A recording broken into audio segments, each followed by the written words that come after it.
fa nompo kely kosa isika eo amin'ny tontolo ny fiterana moa eny anivon'ny hôpitaly eny ny alarobia lasa teo ary mofo de zaza telo kambana amin'ny rahavavy no teraka tetsy amin'ny hôpitaly moderne médical Avaradoha ary isan'ny tranga voalohany tao amin'ny ity hôpitaly ity moa izany andeo arahantsika ny fanadihadiana makasika an'izay entiny rotsy rakotiny irainy eo amin'ny sariny mamra soana viany.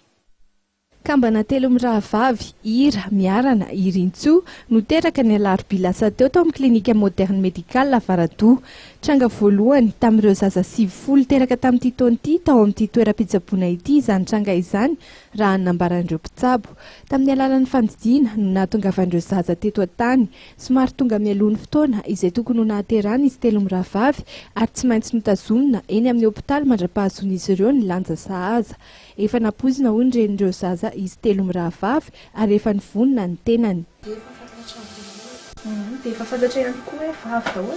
Efa fantatra koa hoe vavy. Nahoana no hoe mitondra izany hoe zaza kambana telo izany? Ho ana manokana aloha ohatrany tsy nanahira rarako fa netiko milamina teny foana. Tao aminareo ve efa nisy kambana?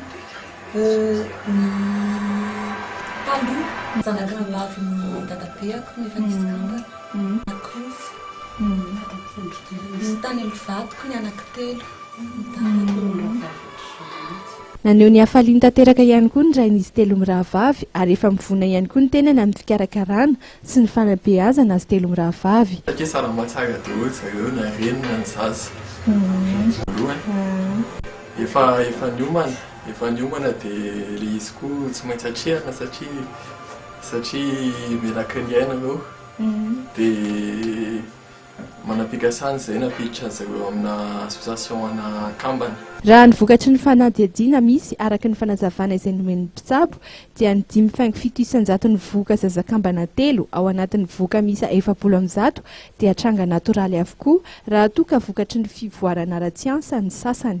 Ny ankamaroan'izy ireny dia noho ny tarazo na manararaka avokoa ny trangana voka kambana.